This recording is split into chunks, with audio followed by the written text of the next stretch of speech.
Cette écriture, c'est toi. C'est ta vie. Tu dois rentrer à l'intérieur de toi, prier, et sortir de toi et travailler dans le monde. Dans le monde, tu t'éveilles et tu observes. Après, tu re-rentres à l'intérieur de toi, dans le secret, dans le caché, et tu mets la beauté, la grandeur. C'est la force des forces. Tous les jours, tu vas dans la prière, dans la nourriture de tout ce qui est beau, de tout ce qui est noble. Tu prononces des paroles. Le matin, même une phrase de l'Évangile, et tu la gardes toute la journée, tu vas être surpris. Tu vas voir que des mondes vont venir vers toi et qu'avec cette phrase, ils s'en vont. Tu leur dis cette phrase, ils s'en vont. Cette phrase va être l'âme de ta journée. Fais l'essai. Lis l'Évangile et fais que ça soit l'âme de ta journée. Et après, ne la lis pas. Et observe le soir quelle a été l'âme de ta journée. Quelles sont les images oniriques qui sont autour de toi et tu vas voir la différence. Tu vas voir qu'un monde t'envahit et que si tu n'as pas le monde essénien, un autre monde vient et te prend. Même si tu as le monde essénien. Ils vont venir, je peux vous garantir, ça ne suffit pas de dire « je suis essénien ». Parce que l'archange dans le temple, il a dit la détermination. Voilà, ça c'est un talisman, c'est une écriture sainte.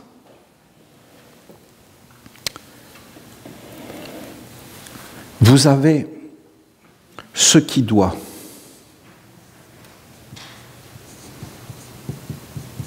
Ce qui doit, voilà. Et vous avez ce qui ne doit pas.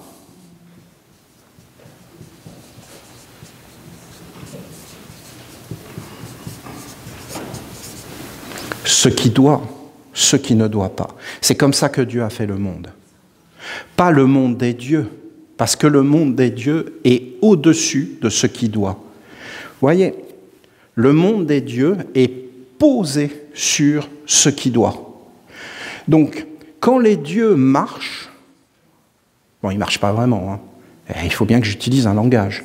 Quand les dieux marchent, ils marchent sur ce qui doit.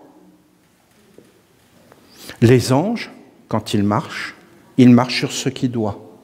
Toujours.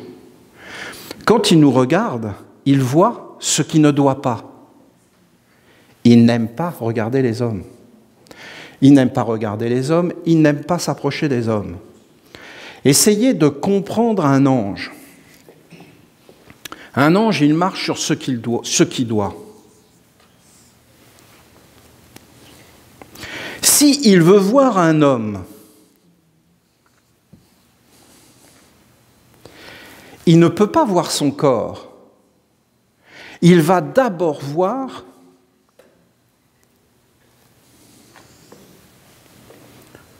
le côté nocturne. C'est-à-dire, il va voir l'homme quand il dort, pas quand il est éveillé dans son corps. Et il va voir des esprits, des génies. Et il va voir, la première chose qu'il va voir, c'est les alliances. C'est-à-dire, il va voir les nœuds avec qui cet homme est uni. Et qu'est-ce que fait l'homme la nuit? Pas qu'est-ce qu'il fait le jour. Et pour descendre vers le corps de l'homme et voir le corps de l'homme, et de toute façon, un ange ne veut pas voir le corps de l'homme. Ça ne l'intéresse pas. Lui, ce qu'il veut voir, c'est ce qui sort et ce que l'homme produit, ce que l'homme offre, ce que l'homme donne, ce que l'homme fait dans les mondes invisibles, pas dans les mondes visibles. Ce que l'homme fait dans les mondes visibles, ça se fait dans les mondes invisibles. Parce que, je vous disais, comment on connaît un homme? On connaît un homme par l'activité de cet homme. Je vais te dire, est-ce que ton corps t'appartient? Non. Non, tu ne le garderas pas. Est-ce que tes yeux t'appartiennent? Non. C'est divin. Tout ça est un prêt. Qu'est-ce qui t'appartient? Ton activité. La nature de ton activité, ce que tu fais, ça t'appartient. Ce que tu fais de tes yeux, ça t'appartient, pas tes yeux. Ce que tu fais de tes mains, ça t'appartient, pas tes mains. C'est pour ça qu'en Inde, ils ont parlé du karma. Qu'est-ce que ça veut dire karma? Ça veut dire destinée. Mais en fin de compte, pour nous, la destinée, C'est « oh, c'est un relais, on se passe le bâton et on court ». Pour nous, la destinée, c'est en réalité l'ange. C'est notre corps de destinée. Et le karma, c'est les actes. Si nos actes sont conformes à ce qui doit, alors l'ange nous voit. Si nos actes ne sont pas conformes à ce qui doit, alors c'est ce qui ne doit pas qui apparaît. Ce qui ne doit pas entre dans le corps, dans l'activité. Donc, nous ne sommes pas un homme au niveau des anges, mais nous sommes un diable. Et l'homme, le diable entre ici et c'est une alliance. Et donc, l'ange ferme la porte, ne veut pas de relation. Si vous regardez le signe du poisson, vous verrez un truc comme ça. C'est-à-dire que c'est comme le serpent. Si tu regardes un serpent, il va te montrer les deux. Toujours. Il est là avec sa langue. Et il te montre toujours. Il y a deux. Toujours deux. Jamais un, deux. Vous avez ce signe qui te montre le 2 et après vous avez le Sagittaire, le Gémeaux, le jumeau, le double. Cette école, c'est l'école des doubles. Qu'est-ce qu'on apprend dans l'école des Gémeaux? On apprend que tout va toujours par deux et que tout est double. Vous avez toujours le manifesté et le non manifesté. Par exemple, vous avez Olivier, on l'appelle Olivier. Vous avez un corps qui vient d'une tradition de Gabriel, c'est-à-dire que mon père a coulé dans ma mère et ainsi de suite, ils ont coulé dans l'eau de Gabriel et dans la fécondation de Gabriel, et Gabriel crée des corps. Il crée des corps pour qu'il y ait une activité. Maintenant, vous avez l'activité. Et en fin de compte, dans mon activité, il y a le monde caché. Je parle, donc le silence existe. Le silence, c'est la nuit, il est omniprésent. Est-ce que vous le voyez? Non. Qu'est-ce que je peux dire là? Tout ce que je veux. Une fois que je l'ai dit, c'est apparu, c'est dans le oui. Et tu peux le voir et l'entendre. Mais avant, tu ne peux pas le voir et l'entendre. C'est toujours double. Écoutez, je ne suis pas en train de vous dire des choses pour vous dire. Je vous dis que ça, c'est une discipline qui doit être accomplie. Tu dois toujours regarder que quand une chose se manifeste, elle a son double. C'est la base de la magie. C'est la base de la créativité. Regarde les choses. Tu fais un geste. Dans ce geste, il y a un double qui est vivant la nuit avec des écritures et des alliances. Tu dois savoir si quand tu parles, voyez, par exemple, Saint Jean dit « Dieu est amour ». Et ça emplit les mondes de félicité. Le Vatican répète « Dieu est amour », vous avez tous les diables qui sont dans la joie et la célébration. La même parole n'a pas le même monde invisible derrière. Tu dois apprendre à regarder dans le cachet. Et surtout ne pas t'illusionner. Parce que ce cercle, c'est une école des 12 perles, c'est le commandement, c'est le gouvernement de Dieu. Et en fin de compte, tu dois te présenter devant ces perles et devant cette balance. Et toujours maintenir l'équilibre entre les mondes. Parce que si tu parles et que tu commences à dire n'importe quoi, tu vas tomber. Tu dois parler et ta parole doit être posée sur le silence, digérée, profondément vécue, emplie d'âme. Sinon, tu dénatures la parole. À force de dire amour, amour, en mettant rien à l'intérieur, on a détruit l'amour.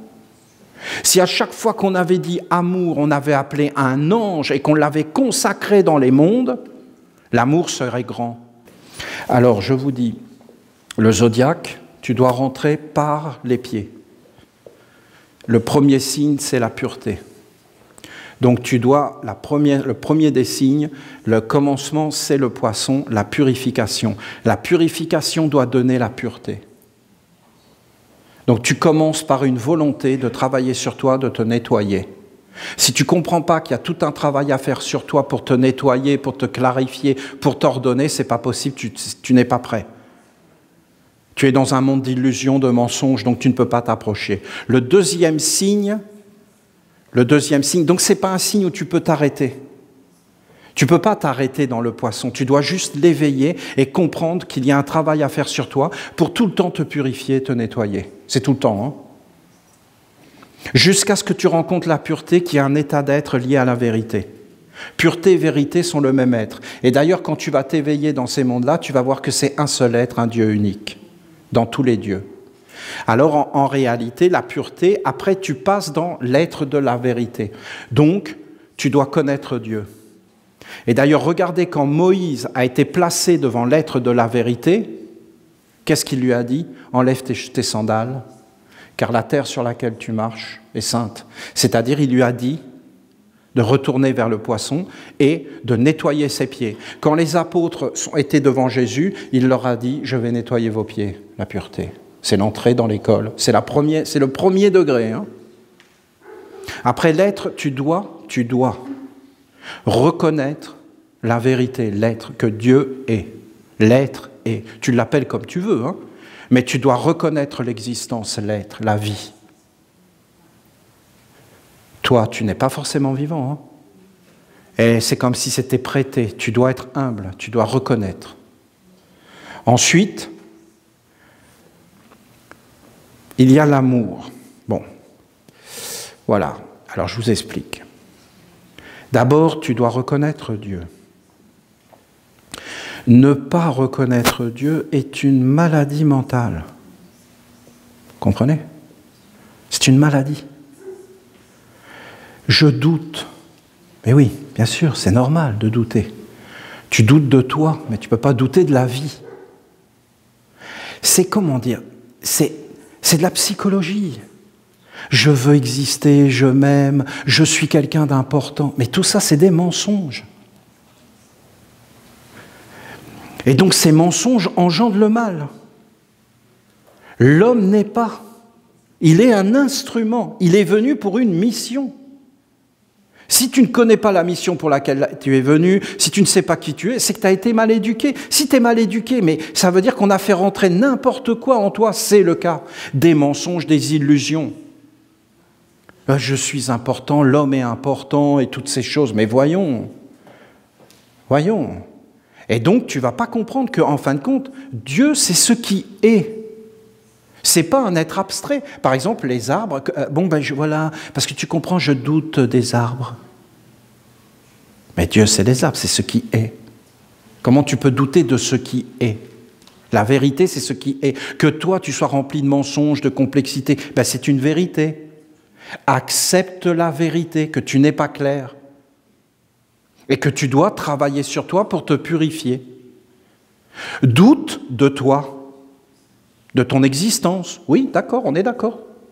Mais pas de Dieu. Si tu doutes de Dieu, c'est fini. Tu es en grand danger. Tu n'as plus de sol sous tes pieds, il n'y a plus rien. Donc comment tu vas faire? Tu vas te raccrocher à n'importe quoi. Donc l'école du bélier, l'école de la vérité, n'essayez pas d'imaginer des choses. Ce sont des écoles où il ne faut pas réellement rester, il faut juste passer. Voilà, ok, je suis d'accord pour travailler sur moi. Voilà, c'est bon, deuxième école. Ok, Dieu existe, il n'y a pas à en douter, c'est l'être qui est, les pierres sont réelles. Arrête de vouloir exister, que tu sois important. Tu n'es pas important. C'est ce que tu fais qui est important. Toi, tu n'es que ce que tu fais. Ce que tu fais apparaître. Ce que tu dis, ce que tu penses, ce que tu manifestes. Ça, tu l'es.